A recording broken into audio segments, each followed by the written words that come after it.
E aí, bora desvendar um assunto que costuma dar um nó na cabeça de muita gente na língua portuguesa? Os tais dos acentos diferenciais. Este vai ser um guia definitivo, direto ao ponto, só com as regras que valem hoje em dia. Pode ou pôde. Tem ou tem. Parece um detalhe, né? Mas esse acento muda completamente o sentido. Se essa dúvida já pintou por aí, fique em paz porque é super comum. E é exatamente para resolver isso de uma vez por todas que a gente está aqui. Olha, uma coisa importante é que a reforma ortográfica mais recente deu uma boa limpada, sabe? Vários acentos diferenciais deixaram de existir. Então, para não ter confusão, a gente vai esquecer as regras antigas e focar só no que está valendo agora. Simples assim. Vamos começar. O primeiro grupo de acentos que a gente vai ver serve para fazer uma distinção ou de tempo verbal, tipo se é passado ou presente, ou então da classe da palavra, como diferenciar um verbo de uma preposição. A primeira dupla é um clássico, pôde e pode. O interessante aqui é ver como o acento circunflexo, o chapeuzinho, funciona como se fosse uma máquina do tempo. Pôde com acento joga a gente para o passado. Olha o exemplo. Ele não pôde comparecer ontem. Já pode, sem o acento, é agora, é o presente. Ela não pode comparecer agora. Então a dica de ouro é essa. Viu o verbo poder com acento no O?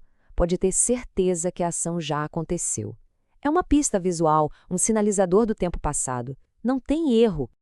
Agora, vamos para a diferença entre por e por. Aqui, a história é outra. O acento não marca o tempo, e sim a função da palavra. Por com acento é sempre o verbo, a ação de colocar alguma coisa, como em a galinha não quer pôr ovos. Já por, sem o acento, é a preposição. A saída é por aqui. Essa é outra regra para guardar e não esquecer mais. Se a palavra for por e tiver o acento circunflexo, não precisa nem pensar duas vezes, é o verbo. Essa diferenciação é super importante para evitar confusão na hora da leitura. Ok, agora vamos para o segundo grande grupo de acentos diferenciais. São aqueles que mostram a diferença de número, ou seja, se o verbo está no singular ou no plural. Começando com o verbo ter. A regra aqui é bem direta. Na terceira pessoa do singular, a gente usa tem, sem acento nenhum. Ele tem muitos amigos. Agora, quando o sujeito é plural, aí sim o acento aparece. Eles não têm problemas com horários. O acento aqui é a marquinha do plural. E o legal é que essa mesmíssima lógica se aplica para o verbo vir. Vem, sem acento, é para o singular. Ela vem a pé. E vem, com acento, é para o plural. Elas vêm a pé. O padrão é idêntico, o que ajuda muito na hora de lembrar. E essa regra vale também para os verbos que derivam de ter e vir, como manter, conter, intervir. A lógica é a mesma, mas tem um pequeno detalhezinho.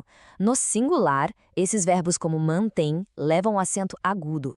Já no plural, como mantém, eles usam um acento circunflexo. É uma pequena mudança, mas que faz diferença.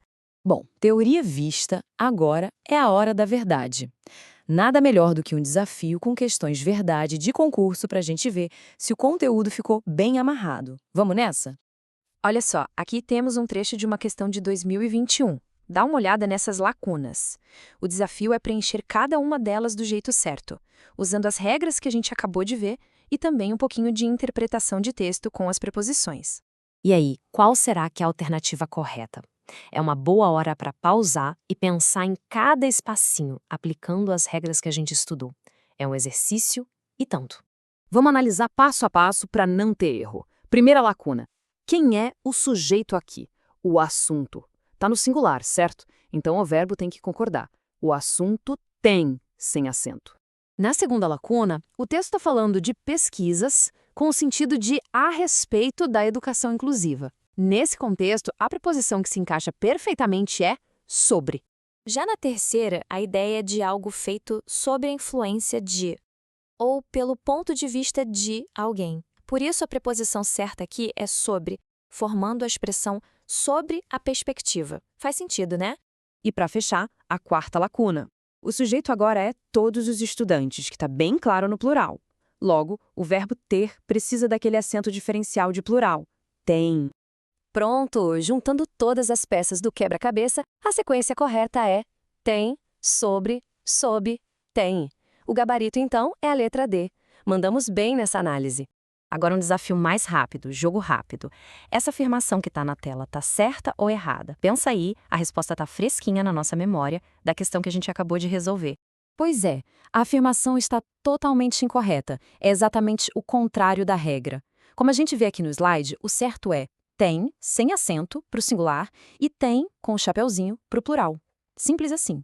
Para fechar com chave de ouro e garantir que tudo isso fique na ponta da língua, vamos fazer um resumão com as regras essenciais. São os pontos-chave para nunca mais errar. No fim das contas, tudo se resume a 3 regrinhas de ouro. Primeira, pôde com acento é passado. Segunda, por com acento é sempre o verbo. E terceira, tem e vem com acento são sempre plural. Se a gente memorizar isso, a grande maioria das dúvidas sobre acentos diferenciais simplesmente some. E é isso. Com essas dicas, os acentos diferenciais ficam bem mais fáceis de entender.